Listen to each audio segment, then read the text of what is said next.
Šorīt izstaigāju dārzu. Naktī bija mīnus, un ir tikai marts, kur jāskrien, kur jāsteidzas. Un vispār jāpārstāj steigties. Kur tie ātrie skrējēji tikuši? Turpat, kur tie pārējie reizēm nolauž kaklu, reizēm ieskrien kokā un neko neizdara. Pļāpātāju laiks, mīļie, ir beidzies. Un ko tad tie pļāpātāji sastrādājuši? Tikai visiem galvas sajaukuši. No mērķa novirzējuši. Ja jums ienāk prātā doma, nešaubaties, aiziet un izdariet. Jums nav jābrauc ne uz Ēģipti, ne uz Portugāli, lai būtu laimīgi. Un mums solīja plūdus, nav mums to plūdu. Dievs Latviju mīl. Ledus nogrima. Tāpēc, ka sākumā bija silts un pēc tam vēsāks. Un tās klimata izmaiņas jau Latvijai nekādu nelaimi nenes. Tikai jāpārstāj čīkstēt un bļaut un jāsāk pielāgoties. Un cilvēks ir tāda dzīva būtne uz zemes, kā citas dzīves būtnes, kam ir dots spējas pielāgoties, mainīties. Atcerieties, Raini, pastāvēs, kas mainīsies uz priekšu. Kādas tad ir šīs pārmaiņas? Ar vārdiņu lūdzu un paldies, protams. Ak, Dievs, cik tas ir vienkārši.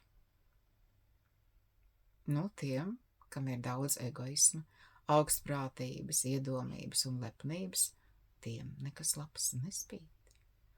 Un atcerieties, vai pagriežat tos video atpakaļ, labu laiku atpakaļ, kad es teicu, ka pienāks laiks, ka tie, kas augšā, nokļūs apakšā un otrādi.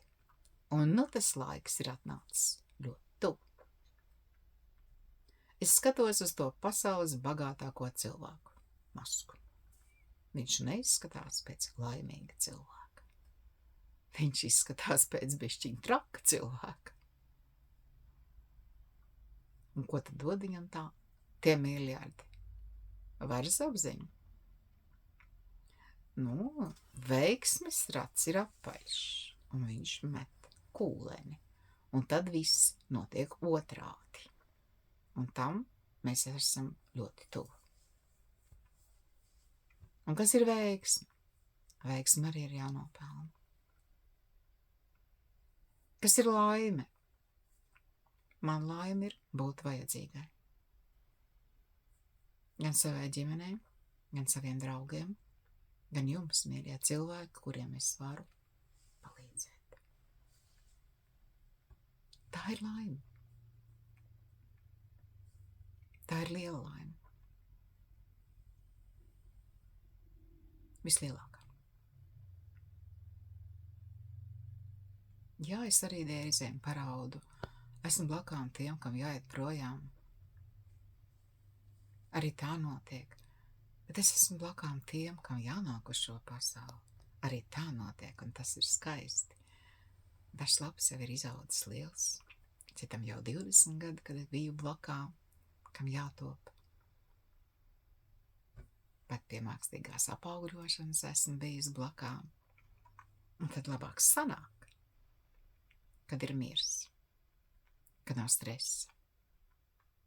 Un tā Dieviņš ir lēmis, ka klausoties manā balsī, jūsos ir tas miers. Vēl tikai klusumā jums jāiemācās dzirdēt klusumu. Ārā no trokšņa, no pilsētām, maliņā.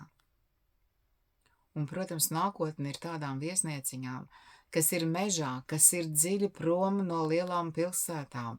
Tur pilsētnieki brauks atpūsties, klausīties klusumu. Ne jau uz pasaules otru galu, tērēt naudu, ēst nekam nederīgu ēdienu un skatīties uz citu zemi tarakāniem un atvest Latviju autis. Arī tā notiek. Viss, ko mums vajag, ir šeit, Latvijā. Un mēs esam tik maza tauta, mums te ir visiem pietiek vietas. tāds nieks, ka jāiemācās vienam otru mīlēt kā cilvēkus. Es mīlu cilvēkus. Mācieties jūs arī. Es pieņemu cilvēkus, kādi viņi ir. Es necepos par niekiem un sīkumiem, jo tos tu nevar mainīt. Bet kā man mazmētīgi maziņa bija, kas teica, Ome, bērni arī ir cilvēki. Nu, viņi ir cilvēki. Un šodien ieklausieties tais bērnos. Kā nu pat dzirdēju, ir bērni, kas pa skolu staigā četrāpus, jo viņi labāk grib būt dzīvnieki. Tad jāpadomā, kāpēc viņi labāk grib būt dzīvnieki. Un pie vainas ir pieaugušie. Viņi negrib to cilvēku pasauli, kā tā ir šobrīd. Viņu nākotnes dēļ mums ir jāmainās.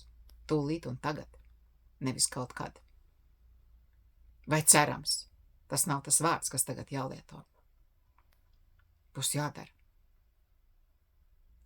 Ja šai zemē bērni jūtās slikti, ja viņi skolā jūtās slikti, tad tas būs visiem jāsaliek galvas kopā un jāvērš par labu. Jo bērnība, skola ir pamats visai dzīvei. Visi nekad nebūs uzņēmēji, jo tāda spēja nav. Es vakar biju skarba vienam bērnam, kur es teicu, nu, diemžēl, viņai organizātoru un vadītāja talanta nav. Viņai vajag citu profesiju, nevis to, ko viņa ir iedomājusies. Tas nebūs. Jā, es biju skarba. Bet viņa mamma nedzirdēja, bet man dzirdēja. Mums jau katram ir jāatrod savu īstā vieta. Un ja šī mūsu īstā vieta citiem nes labumu, tad mēs esam laimīgi. Padomājiet par to, kad jūs bērni un mazbērni domā, kādu izglītību iegūt.